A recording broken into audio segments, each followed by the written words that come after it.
praise God, sa dako ng Bicol. Praise God, hallelujah. Ito ko mga kapatid, ito po'y nangyari at naramdaman ko mga kapatid. Yung panalangin, praise God, hallelujah. Talagang ramdam ko ang Panginoon po na nandyan. Noong una, praise God, talagang yung aking kliyente, praise God, yung nag-arkila sa akin, hindi ko po akalain na ganun din sila, na naniwala sila na mayroon ding Panginoon. Praise God. Ako'y natuwa, mga kapatid, na naniwala sila sa ating mahal na Panginoon. Yung aking Bible, praise God, hallelujah, lagi po to sa sasakyanan. Lagi to nandyan sa unahan. Praise God. Ayun, isang napansin po nila na tinanong nila ako kung ano ako. Praise God, hallelujah. Sabi ko, isa po ako sa inatasan ng evangelist ng Apostolic Christian. Ano namin, the member of the Apostolic Christian, sumusunod sa utos ng ating mga apostol. Praise God, hallelujah. Sabi niya, gano'n po kuya.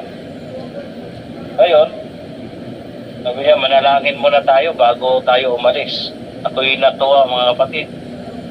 Praise God, hallelujah. At siya po ang aking nilid ng ating bago kami umalis. Nag-lead siya ng panalangin. Praise God, hallelujah. Alam ko ang ating mahal na Panginoon.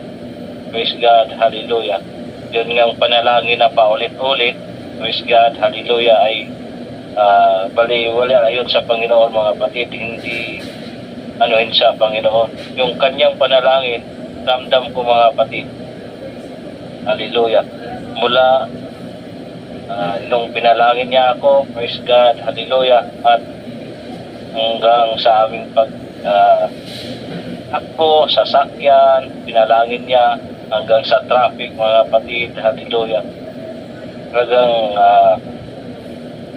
ramdam ko mga kapatid na ang Panginoon, praise God, nandyan, naggabay sa amin. Ngayon tumakbo na kami hanggang ayun, nasagupa ko mga kapatid yung traffic.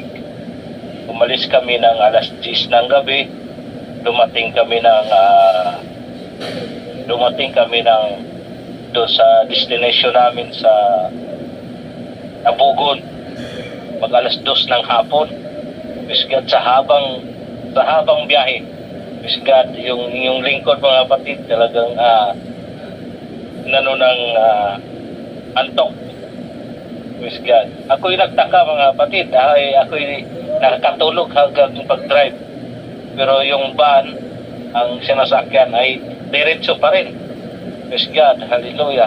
Talagang nakaisip ko talaga. Pero nakarin ako, bakit straight pa rin yung van, hindi sumisigsag o ano.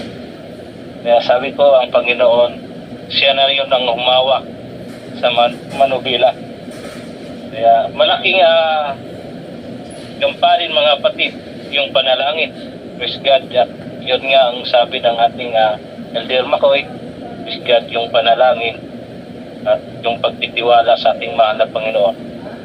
Praise God, na maraming salamat din sa ating mahal na Panginoon mga kapatid. Nakarating kami doon at pabalik rito na nakikita natin sa daan yung mga aksidente. Pagkarami mga aksidente yung nadaanan mga kapatid, mga banggaan, mga simplang. Kaya tayo po ay nanalangin at nagtitiwala sa ating mahal na Panginoon, nilayo po tayo doon. Amen? Mga kapatid, praise God, palakpakan natin ang ating mahal na Panginoon.